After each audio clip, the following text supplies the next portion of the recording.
Hello, and welcome back to Baby Elias's stories.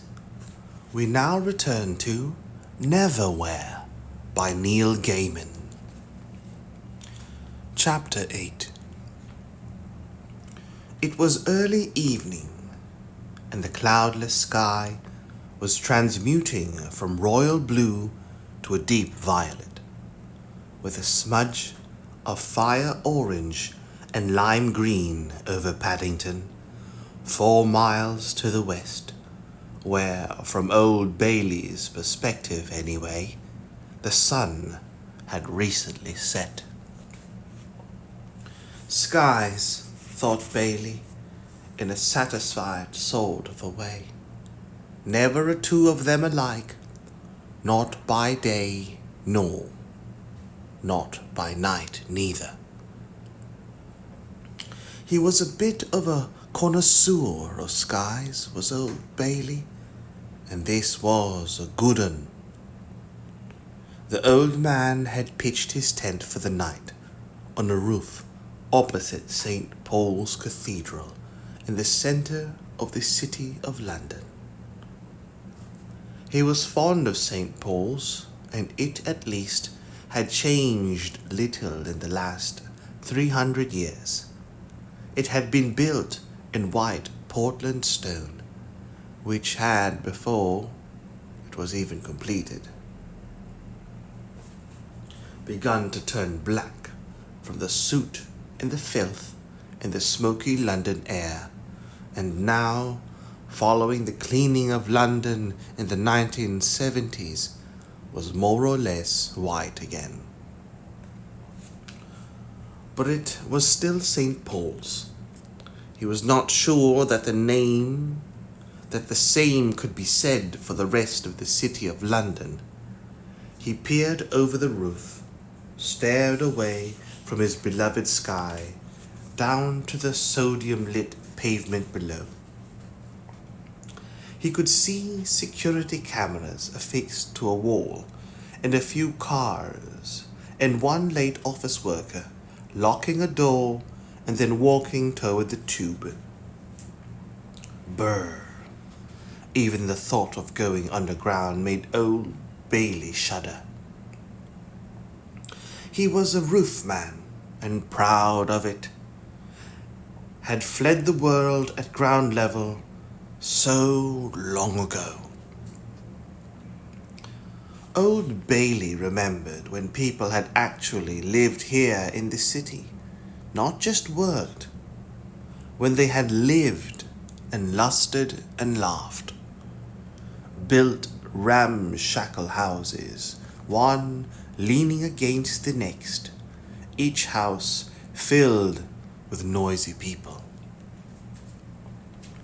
Why, the noise and the mess and the stinks and the songs from the alley across the way, then known at least colloquially as Shitten Alley, had been legendary in their time, but no one lived in the city now.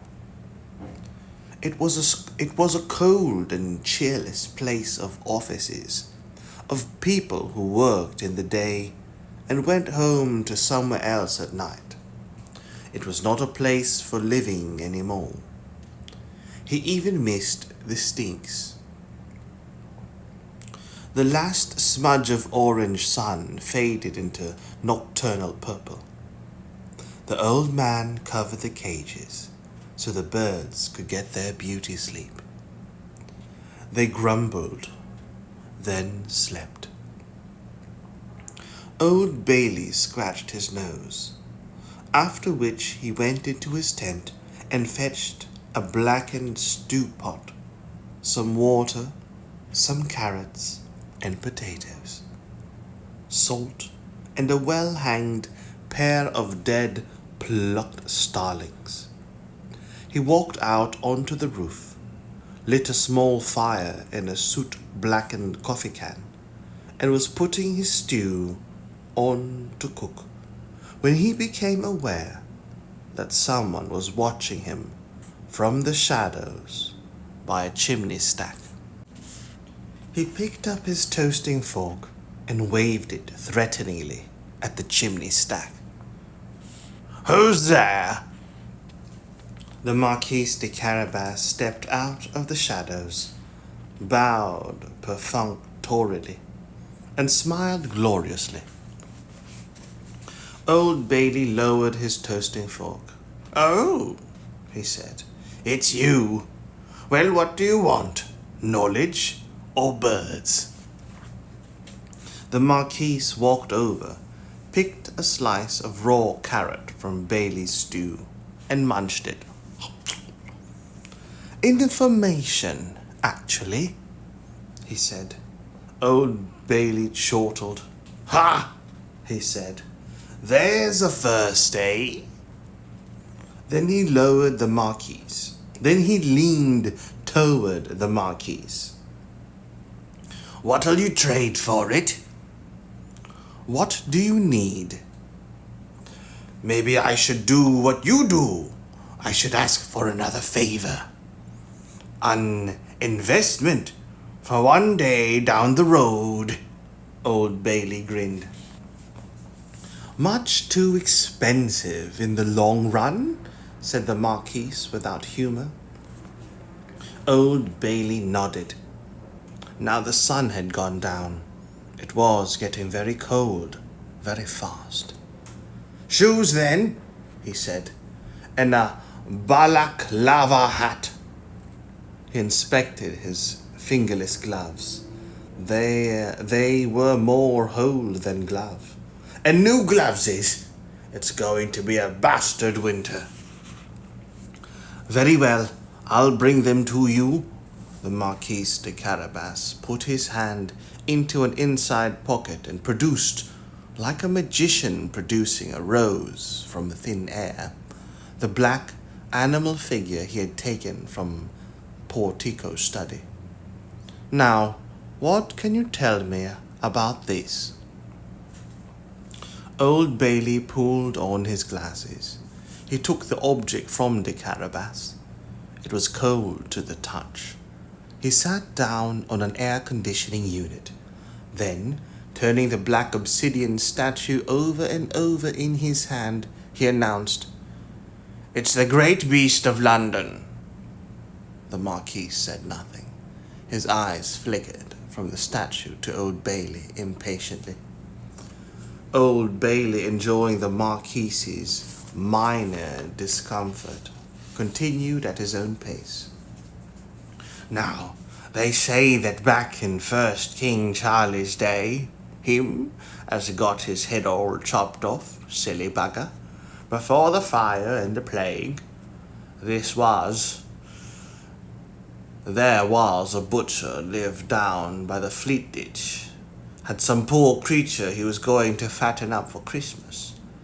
Some says it was a piglet, and some says it wasn't, and there's some, and I list myself as one of them, that wasn't never properly certain. One night in December, the beast ran away, ran to the Fleet Ditch, and vanished into the sewers, and it fed on the sewage, and it grew, and it grew, and it got meaner and nastier. They'd send in hunting parties after it from time to time." The Marquis pursed his lips. "It must have died 300 years ago." Old Bailey shook his head. "Things like that, they're too vicious to die. Too old and big and nasty." The Marquis sighed. "I thought it was just a legend," he said, "like the alligators in the sewers of New York City." Old Bailey nodded sagely. "What? The big white buggers? They're down there. I had a friend lost a head to one of them." A moment of silence. Old Bailey handed the statue back to the Marquis. Then he raised his hand and snapped it like a crocodile head at de Carabas. "It was okay," gurned Old Bailey with a grin that was most terrible to behold. "He had another." The Marquis sniffed uncertain whether or not Old Bailey was pulling his leg. He made the statue of the beast vanish inside his coat once more. "Hang on," said Old Bailey. He went back inside his brown tent and returned holding the ornate silver box the Marquis had given him on their previous meeting. He held it out to the Marquis. "How about this, then?" he asked. "Are you ready to take it back? It fair gives me the creepy shivers having it around." The Marquis walked to the edge of the roof, dropped the 8 feet to the next building.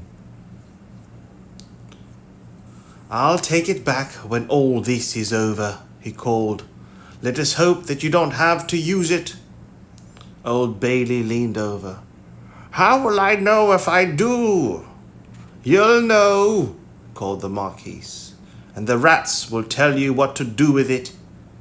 And with that, he was over the side of the building, slipping down using drain pipes and ledges as handholds.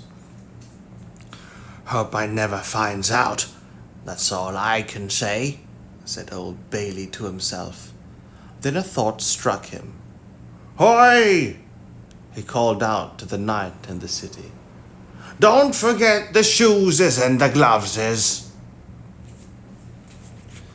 The advertisements on the wall were for refreshing and health-giving malted drinks. For 2 shilling day excursions by train to the seaside, for kippered herrings, moustache wax, and bootblack. There were smoke-blackened relics of the late 20s or the early 30s. Richard stared at them in disbelief. It seemed completely abandoned, a forgotten place. "It is British Museum Station," admitted Richard. But there was a British Museum Station. But there never was a British Museum Station. This is all wrong. "It was closed down in about 1933 and sealed off," said Dor. "How bizarre," said Richard. It was like walking through history. He could hear trains echoing through tunnels nearby, felt the push of air as they passed. "Are there many stations like this?" "About 50, said Hunter. "They aren't all accessible though, not even to us." There was a movement in the shadows at the edge of the platform. "Hello," said Dor. "How are you?" She went down into a crouch. A brown rat stepped out into the light. It sniffed at Dor's hand. "Thank you," said Dor cheerfully. "I'm glad you aren't dead too." Richard edged over. Dor, could you tell the rat something for me?" The rat turned its head toward him. "Miss Whiskers says that if there's anything you've got to say to her, you can tell it to her yourself," said Dor. "Miss Whiskers?" Dor shrugged. "It's a literal translation," she said. "It sounds better in rat." Richard did not doubt it. Hello, Miss Whiskers. Look, there was one of your rat speaker people, a girl named Anastasia. She was taking me to the market. We were crossing this bridge in the dark, and she just never made it across." The rat interrupted him with a sharp squeal. Dor began to talk, hesitantly, like a simultaneous translator. "She says that the rats do not blame you for the loss. Your guide was taken by the night as tribute." "But," the rat squeaked again. "Sometimes they come back," said Dor. "She has taken note of your concern and thanks you for it." The rat nodded to Richard, blinked her bead-black eyes, then leapt to the floor and scurried back into the dark. "Nice rat," said Dor. Her disposition seemed to have improved remarkably. now that she had the scroll. "Up there," she said, indicating an archway effectively blocked by an iron door. They walked over to it. Richard pushed against the metal, but it was locked from the other side. "Looks like it's been sealed up," said Richard. "We'll need special tools." Dor smiled. Suddenly, her face seemed to be illuminated. For a moment, her elfin face became beautiful. "Richard," she said, "my family. We're openers. It's our talent. Look." She reached out a grubby hand, touched the door. For a long moment nothing happened. Then there was a loud crash from the other side of the door, and a chunk from their side. Dor pushed against the door, and with a fierce squeal from the rusted hinges, it opened. Dor turned up the collar of her leather jacket and thrust her hands deep into the pockets. Hunter shone a flashlight into the blackness beyond the doorway, a flight of stone steps going up into the dark. "Hunter, can you take the rear?" asked Dor. "I'll go in front. Richard can take the middle." She walked up a couple of steps. Hunter stayed where she was. "Lady," said Hunter, "you are going to London above?" "That's right," said Dor. "We're going to the British Museum." Hunter bit her lower lip. Then she shook her head. "I must stay in London below," she said. There was a tremble in her voice. Richard realized that this was the first time he had ever seen Hunter display any emotion other than effortless competence or occasional tolerant amusement. "Hunter?" said Dor, bewildered. "You're my bodyguard." Hunter looked ill at ease. "I am your bodyguard in London below," she said. "I cannot go with you to London above." "But you have to." "My lady, I cannot. I thought you understood. The Marquis knows." "Hunter will look after you as long as you stay in London below," thought Richard. "Yes." "No," said Dor. Her pointed chin pushed out and up. Her odd-colored eyes narrowed. "I don't understand. What is it?" she added scornfully. "Some kind of curse or something?" Hunter hesitated, licked her lips, then nodded. It was as if she were admitting to having some socially embarrassing disease.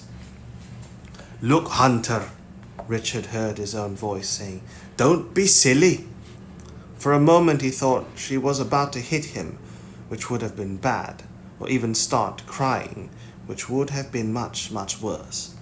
Then she took a deep breath and said in measured tones,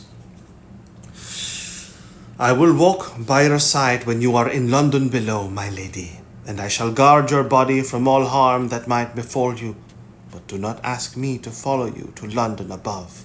I cannot."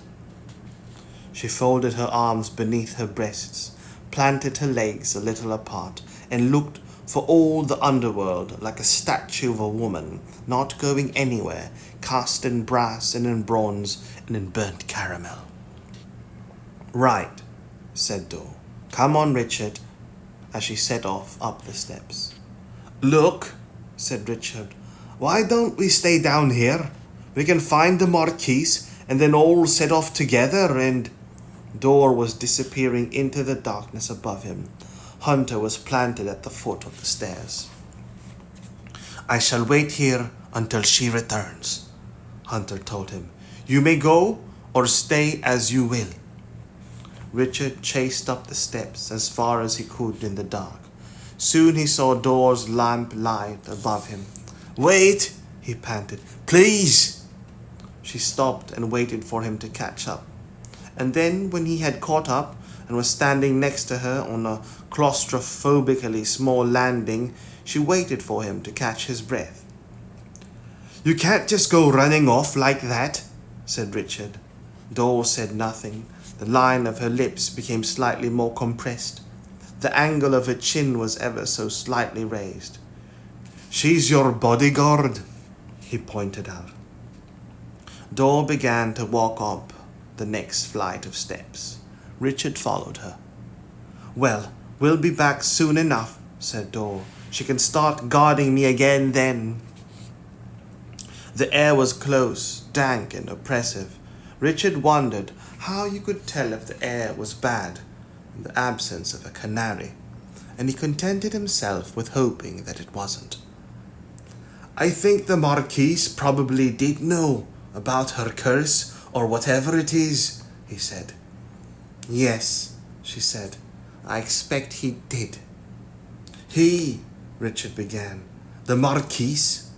Well, you know, to be honest, he seems a little bit dodgy to me. Dor stopped. The steps dead-ended in a rough brick wall. She agreed. He's a little bit dodgy in the same way that rats are a little bit covered in fur. Then why go to him for help?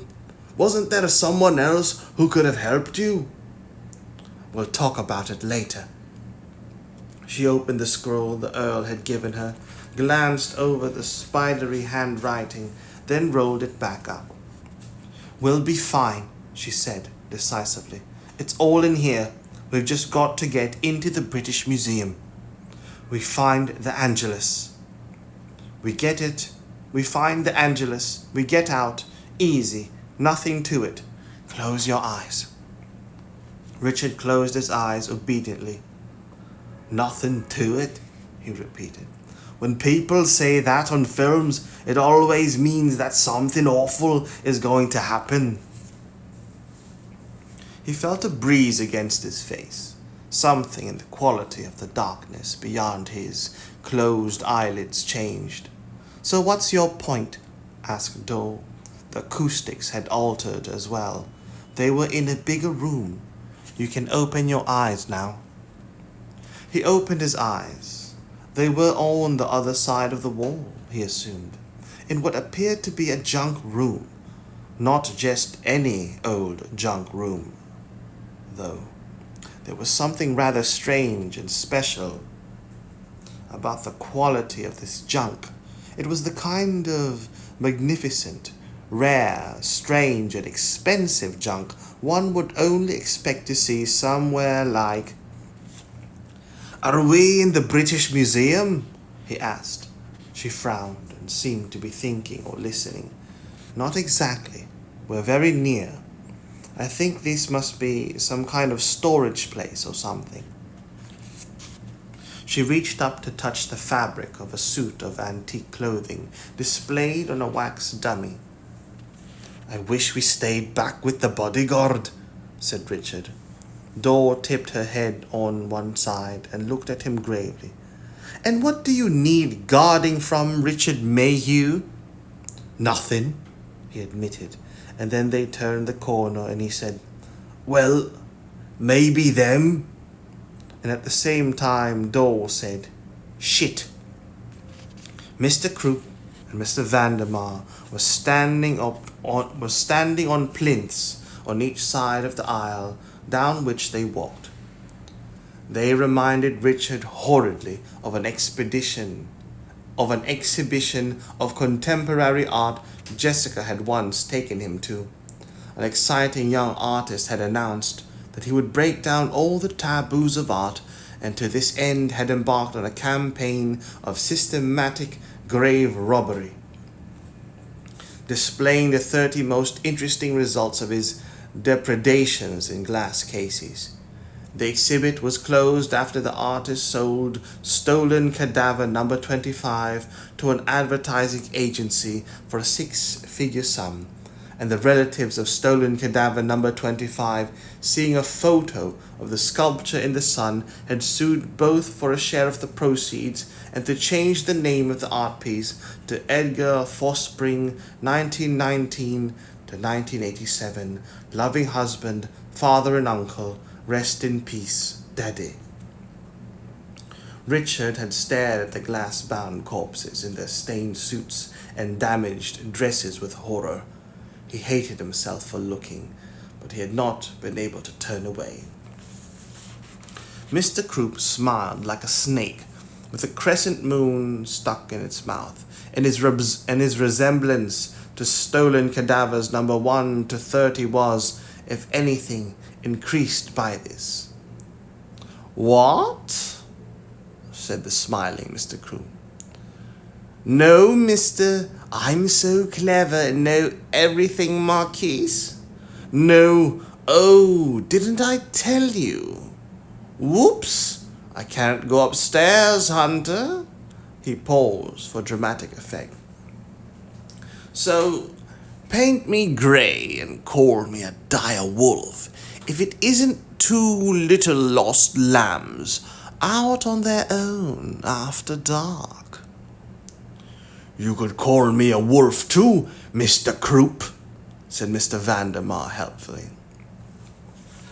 Mr. Croup clambered down from his plinth. "A gentle word in your woolly ears, little lambkins," he said. Richard looked around them. There had to be somewhere they could run. He reached down, clasped Door's hand, and looked around desperately. "No, please, stay just where you are," said Mr. Croup. "We like you like that, and we don't want to have to hurt you." "We do," said Mr. Vandermeer. "Well, yes, Mr. Vandermeer. Once you put it like that, we want to hurt you both. We want to hurt you a lot, but that's not why we're here right now. We're here to make things more interesting. You see, when things get dull, my partner and I become restive. And hard as you may find this to believe, we lose our sunny and delightful dispositions." Mr. Vandermeer showed them his teeth, demonstrating his sunny and delightful disposition. It was unquestionably the most horrible thing that Richard had ever seen. "Leave us alone," said Dor. Her voice was clear and steady. Richard squeezed her hand. If she could be brave, so could he. "If you want to hurt her," he said, "you'll have to kill me first." Mr. Vandermeer seemed genuinely pleased by this. "All right," he said. "Thanks." "And we'll hurt you too," said Mr. Croup. "Not yet, though," said Mr. Vandermeer. "You see," explained Mr. Croup in a voice like rancid butter, "right now, we're just here to worry you." Mr. Vandermeer's voice was a night wind blowing over a desert of bones. "Make you suffer," he said. "Spoil your day." Mr. Croup sat down at the base of Mr. Vandermeer's plinth. "You visited Earl's Court today," he said, in what Richard suspected, he fondly imagined, were light and conversational tones. "So," said Dor. She was edging away from them now. Mr. Croup smiled. "How did we know that? How did we know where to find you now?" "Can get to you any time at all," said Mr. Vandermeer, almost in a whisper. "You've been sold out, little ladybird," said Mr. Croup to Dor, and Richard realized to Dor alone. "There's a traitor in your nest, a cuckoo." "Come on," she said, and she ran. Richard ran with her, through the hall filled with junk, toward a door. At Dor's touch, it opened. "Bid them farewell, Mr. Vandermeer," said Mr. Croup's voice from behind them. "Bye-bye," said Mr. Vandermeer. No, corrected Mr. Croup. "Au revoir." He made a noise then, the cuckoo that a cuckoo might make. If it were 5.5 feet high and had a weakness for human flesh, while Mr. Vandermeer, truer to his nature, threw back his bullet head and howled like a wolf, ghostly and feral and mad.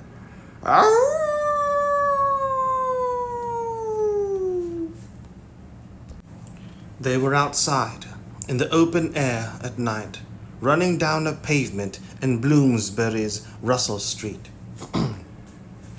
Richard thought his heart would pound its way through his chest. A large black car went by. The British Museum was on the other side of some high, black painted railings. Discreet, concealed lights illuminated the outside of the high, white Victorian building, the huge pillars of the facade, the steps up to the front door. This was the repository of so many of the world's treasures. Looted and found and rescued and donated over hundreds of years. They reached a gate in the railings. Dor grabbed it with both hands and pushed against it. Nothing happened. "Can't you make it open?" asked Richard. "And what does it look like I'm trying to do?" she snapped back, an unfamiliar edge to her voice. A few hundred feet down the pavement at the main gate, large cars were drawing up. Couples in smart clothes were climbing out, walking along the drive toward the museum. "Down there," said Richard. "The main gate." Dor nodded. She looked behind them. "Those two don't seem to be following us," she said. They hurried toward the main gate. "Are you all right?" asked Richard. "What happened just then?" Dor hunched deep into her leather jacket. She was looking paler than usual, which was extremely pale indeed, and there were dark semicircles beneath her eyes. "I'm tired," she said flatly. "Opened too many doors today. Takes a lot out of me. Each time I need a little time to recover. Something to eat and I'll be fine." There was a guard on the gate, minutely examining the engraved invitations that each of the well-shaven men in dinner jackets and the fragrant woman in evening dresses needed to present, then ticking their names off on a list before allowing them through. A uniformed policeman beside him surveyed the guests implacably. Richard and Dor walked through the gate, and no one glanced at them twice. There was a line of people standing on the stone steps that led up to the museum doors, and Richard and Dor joined the line.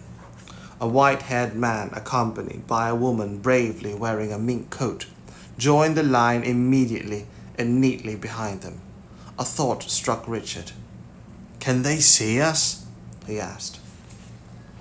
Dor turned to the gentleman behind them in the line. She stared up at him. "Hello," she said. The man looked around, a puzzled expression on his face, as if he was unsure what had attracted his attention. Then he caught sight of Dor, standing just in front of him. "Hello," he said. "I'm Dor," she told him. "This is Richard." "Oh," said the man. Then he fumbled in an inner pocket, pulled out a cigar case, and forgot all about them. "There, see?" said Dor. "I think so," he replied. They said nothing for some time as the line moved slowly toward the single open glass door at the museum's main entrance. Dor looked at the writing on her scroll as if she needed to reassure herself of something. Then Richard said, "A traitor!" "They were just winding us up," said Dor, "trying to upset us." "Doing a bloody good job of it too," said Richard, and they walked through the open door. And then they were in the British Museum. Mr. Vandermeer was hungry, so they walked back through Trafalgar Square. "Scare her," muttered Mr. Crook disgustedly. "Scare her, that we should be brought to this." Mr. Vandermeer had found half a shrimp and lettuce sandwich in a garbage can and was gently tearing it into small pieces, which he was tossing down onto the flagstones in front of him, attracting a small flock of hungry late-night pigeons. "Should have followed my idea," said Mr. Vandermeer. "Would have scared her lots more if I pulled his head off while she wasn't looking, then put my hand up through his throat and wiggled my fingers about. They always scream," he confided, "when the eyeballs fall out." He demonstrated with his right hand. Mr. Croup was having none of it. "Why get so squeamish at this stage in the game?" he asked. "I'm not squeamish, Mr. Croup," said Mr. Vandermeer. "I like it when the eyeballs fall out. Peepers and tarry-wags." More grey pigeons strutted over to peck at the fragments of bread and shrimp, and to disregard the letters. "Not you," said Mr. Croup. "The boss. Kill her, kidnap her, scare her. Why doesn't he make up his mind?" Mr. Vandermeer ran out of the sandwich he had been using as bait, and now he made a dash into the crowd of pigeons, who took to the wing with some clacking noises and the occasional grumbling coo. "Well caught, Mr. Vandermeer," said Mr. Croup, improvingly. Mr. Vandermeer was holding a surprised and upset pigeon which grubbled and fidgeted in his grasp and pecked ineffectively at his fingers. Mr. Croup sighed dramatically. "Well, anyway, we've certainly put the cat amongst the pigeons now," he said with relish. Mr. Vandermeer held the pigeon up to his face. There was a crunching noise as he bit off its head and commenced to chew. The security guards were directing the museum's guests to a hallway that seemed to be functioning as some kind of holding area. Dor ignored the guards entirely and set off into the museum halls with Richard trailing along behind her. They went through the Egyptian rooms, up several flights of back stairs, and into a room marked Early English. "According to this scroll," she said, "the Angelus is in this room somewhere." Then Dor looked down at her scroll some more and looked around the hall more carefully. She made a face. She explained, and took off back down the stairs, the way they had come. Richard had an intense feeling of déjà vu, before realizing that, yes, of course, this felt familiar. It was how he had spent his weekends in the Jessica days, which were starting to seem already like things that had happened to someone else a long, long time ago. "The Angelus wasn't in that room then?" asked Richard. "No, it wasn't there," said Dor, a little more fiercely than Richard felt the question had actually warranted. "Oh," he said, "I only wondered." They went into another room. Richard wondered if he was starting to hallucinate. "I can hear music," he said. "It sounded like a string quartet." "The party," said Dor.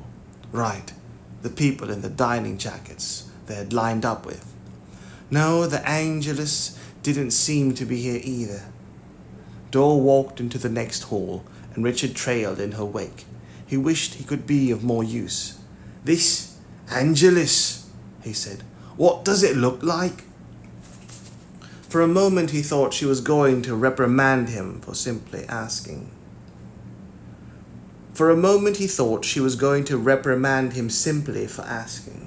But she stopped, rubbed her forehead.